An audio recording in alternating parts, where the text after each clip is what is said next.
Hey, what's up, guys? Alright, so we got another amazing chapter of Black Clover out this week with some important things that happen in the chapter that I want us to have serious discussions about in this video.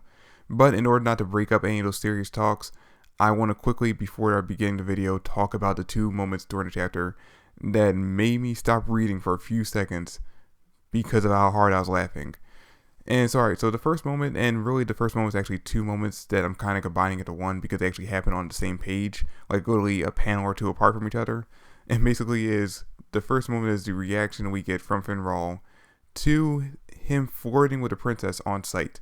Basically keeping up with the comedic aspect or comedic characteristic for Finral for this arc that he's trying to fix his Playboy character is that basically as soon as he flirts with the princess, he immediately in like pretty much the next panel starts banging his head on the ground. And I don't know what it is about that scene right there, but for some reason I could not control my laughter, especially when you couple that scene with the fact that in pretty much a few panels later, we see the princess trip over her own dress, tumble, face plant, and then end up basically either breaking her nose or at least making it bleed. I don't know, just seeing those two scenes literally, or those two panels literally a panel apart from each other, I couldn't help but, had to stop reading, put my phone down, stop reading it, and just like laugh for a few seconds uncontrollably. And then the second scene is basically we get to see after they start having their serious talks about the demon and their plan to work together with the two nations. We have a moment where Noel actually calls Yami and tries to give him a breakdown of what's going on. And his response to her is, "Shut up, I'm on the toilet."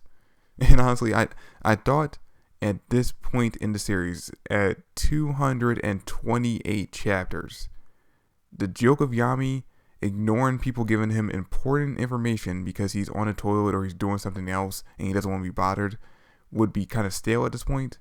But honestly, we see it so little and so far spread out that every time the bother brings it back up, it makes me laugh almost as hard as it did the first time I saw it. So we get the gang all back together again, and the queen basically gives a rundown of why they were testing them and exactly why they need the power from the Clover Kingdom in order to help them defeat Megikulo. And the reason is basically that the Clover Kingdom has access to types of magic that no one inside the Heart Kingdom is able to use. So what we pretty much find out about the Heart Kingdom in this chapter is the fact that because of the fact that their magic derives from using natural mana, they can only really use abilities that derive from nature. So essentially, if you live in the Heart Kingdom, you're pretty much like a character from Avatar: The Last Airbender, where you can really only use magical abilities that rely from the four elements or from elements of nature, such as like wind, water, fire, earth, as we saw with the last chapter, Gaja using lightning magic. You can only really use things that are natural or that occur naturally in the world. But even though there are people from the Heart Kingdom who are powerful enough to fight off against demons, kind of like Gaja, he's actually strong enough to face off and actually has faced off against Megikulo himself.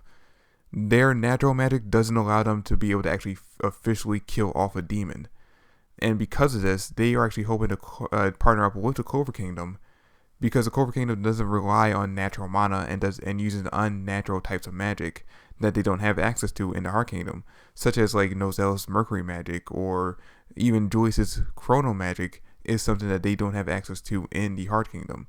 And what we end up finding out from the Queen in the chapter is that basically the type of magic that the people from the Clover Kingdom use apparently derives from the same place that the magic that demons use come from. So that's the reason why they think that the people from the Clover Kingdom will actually stand a better chance, and we actually seen this, stand a better chance of fighting off against demons and actually being able to kill them off. Now the thing is, when I was reading this part of the chapter, when she was given the full rundown exactly why they needed to team up with the Clover Kingdom, my initial thoughts were, well, we saw in the last arc when they were fighting off against the demon that the only people who could really damage it permanently or actually do some real serious damage to the demon were Yami and Asta. And of course, obviously they don't probably have anyone in the Heart Kingdom who has anti-magical abilities like Asta does. But what is Yami's abilities, since he uses dark magic, wouldn't that technically kind of classify in an element of nature? Like, isn't that something that naturally occurs, darkness? So wouldn't someone from the Heart Kingdom be able to use that? But from what we get implied by the princess in this chapter, apparently dark magic isn't something that they have access to in the Heart Kingdom, despite me initially thinking that that actually would be more of an element than something unnatural. Now, besides getting clarification on exactly what type of magic that people in the Heart Kingdom have access to and what type of magics they don't have access to, we also do get a revelation that Megikuo will be more powerful, or it actually is more powerful than the demon they face off against in the previous arc, which actually makes a lot of sense. You want the next villain or the next opponent to be more powerful than the last one, or there's no real threat for the characters. If the demon was as strong or weaker than the previous demon, then it really wouldn't be that big of a threat and wouldn't really warrant what happens later on in the chapter to happen. Because realistically, Asta, Yuno, and Yami teaming up because they were the biggest three when it came to fighting off against the previous demon. The three of them combined with the mages from the Heart Kingdom, considering that we know Gaja and the princess alone could possibly help out or be very good assets when it comes to fighting against the demon, we really wouldn't have that big of an issue when it comes to defeating him. All it will take is the five of them going up to the demon and then Asta using his anti-magic to officially kill it off after they weaken him enough. But again, now that we know that Megikuo will be stronger than the previous demon, it does warrant them needing to team up both kingdoms in order to fight off against it. And you know what, now that I think about the fact that the two kingdoms are teaming up against each other, this has me wondering, because it's not just Megikuo they're going to be facing off against. Megikuo is essentially running, as we find out in the chapter, he is running the Spade Kingdom, and he's planning on using that kingdom to fight off against the other three. So, my biggest question right now is, are we actually going to see not only the Clover and Heart Kingdom teaming up, but are we going to see the Diamond Kingdom teaming up as well in order to face off against the demon? And really, it's not that unthinkable to think that maybe the Diamond Kingdom will end up teaming up with the other two in order to defeat the Spade Kingdom, especially since the demon openly attacked them in the previous chapter. And you know what? We really don't know exactly what the general affairs are inside the Diamond Kingdom at this point in the series. So who's to say that maybe at this point Mars hasn't actually already succeeded in its plan of overthrowing the king of the Diamond Kingdom and wasn't already working towards making peace with the other nations. So it's not that unrealistic to think that maybe he will, or the Diamond Kingdom actually will end up teaming up with the Clover and Heart Kingdom in this big battle against the Spade Kingdom. So once the princess actually kind of lays out the idea that she wants the two kingdoms to work together in defeating Megikuo and the Spade Kingdom, they call up Julius and he kind of gives the okay for the two kingdoms to actually work together in this fight. Even though technically I don't think he actually really has the authority to do that anymore, since he's not really, is Julius really still the Magic Emperor, or did he kind of pass on that role to someone else? Like, what exactly is his role right now in the kingdom? What level of authority does he have at this point? Now that he's been reverted back to a 13-year-old. It's, I'm not really going to think about that right now.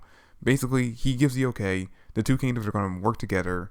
And basically what the princess lays out is the fact that she has 1 year left to live before the demon's curse kills her. And she wants to, in order to basically stop that curse from killing her, she wants to attack the Spade Kingdom and defeat Megikuo within half a year.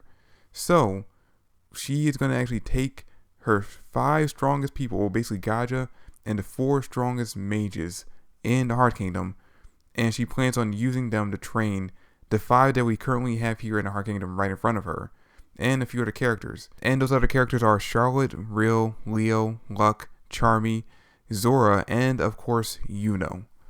Now this list is basically Tabata saying, hey, these are the list of characters, this is the roster of characters that are going to play important roles or be in the big fights in the next arc. Which I actually do really like this list. I actually would like to see exactly how all of these characters develop their magic and their abilities through this half a year of training. But there are a few people on this list, or there's a few people who aren't on this list, that I'm actually very disappointed and actually would have liked to see more of and see exactly how they would develop in the future. Like prime examples, why aren't Sol and Magna on this list?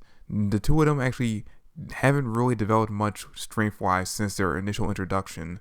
I mean, sure, yeah, you can argue that Magna actually has become quite a bit more powerful from the time he was introduced to actually after he went on that journey with Luck to find a cure for Asta's arms. But realistically, we haven't seen him develop that much and become that much more powerful than what he initially was. So I would actually like to see this half a year training be focused on those two, especially since their magic actually does derive from nature magic as well, with Magna obviously having this fire magic and still having her earth magic. They would actually take a lot away from this training. So I'm a little disappointed that they're not on this list. And then of course there's a question of why aren't Meryl, Yona, and any of the other captains on this list as well. I mean, if Charlotte and Rill, two captains, are on this list and qualify for the fact that they need to do a half a year of training with these 5 most powerful members of the Heart Kingdom, then why not any of the other captains? Why not Nozel? Why not Yami? Why not Dorothy? Why not any of these other captains, the most powerful members of the Clover Kingdom? Why are they not doing this half year training in order to become that much more powerful so they can face off against a demon and help out? And you know what, of course, that's not to say that any of these characters that I'm mentioning or any of these characters that aren't on this list of characters that are going to be doing a half year training in the Heart Kingdom won't do their own training themselves. But still, I would have liked to see some of these characters that I mentioned, some characters that maybe you guys could think of that I didn't, benefit from this training. Give us some characters that we don't really get to see focus on. Because we've gotten focus on a lot of these characters. I mean, Leo, even though he wasn't a big part of the last arc, he still had a role in the last arc, and we got to see him develop a little bit. So give us some characters that we don't really get to see development from in this next arc. That's what I would actually like to see. And you know what? Speaking of seeing, you know what we don't get to see? We don't get to see any training, because instead of doing a training arc, we are doing a time skip. And I don't mean to make it sound like I'm disappointed, because this is actually something that happens all the time. Actually, in most shonen series, I think instead of doing training arcs, they usually do time skips. Like One Piece did it, Naruto did it. I know Attack on Titan did a time skip. You usually see time skips in a lot of series instead of doing training. And usually when that happens, you end up getting flashbacks during fights to when they're using their new abilities, exactly how they trained up to that ability. But you know what? I'm not really all that disappointed about the fact that we're getting a time skip, because I've accepted the fact that it happens in shonen series all the time instead of doing training arcs. But I don't know, to me, my preference would have been to exactly, just see a little bit of the training. Like, show us in the beginning, before the time skip, the characters working towards a goal, like, declaring what ability or what power they want to achieve, struggling to do it, and then we get the time skip and we see them in their fight after the time skip having achieved that ability. But you know what, guys, that being said, I'm actually very excited to see what comes out of this half a year of training, exactly how much more powerful all these characters become. Like, maybe we'll actually get to see Charmy have full control of her other form, of her dwarf form, and actually be able to switch back and forth on the fly at will, and be in full control of the abilities that she has in that form. Not to say that she wasn't already kind of in control of it, but there's room for development from what we saw in the previous arc. But anyway, guys, that's pretty much it for the video. Thanks for watching. I hope you enjoyed. If you did, drop me a like, subscribe to the channel. I would greatly appreciate it. Comment down below your thoughts and theories, and I'll catch you guys next time. Peace.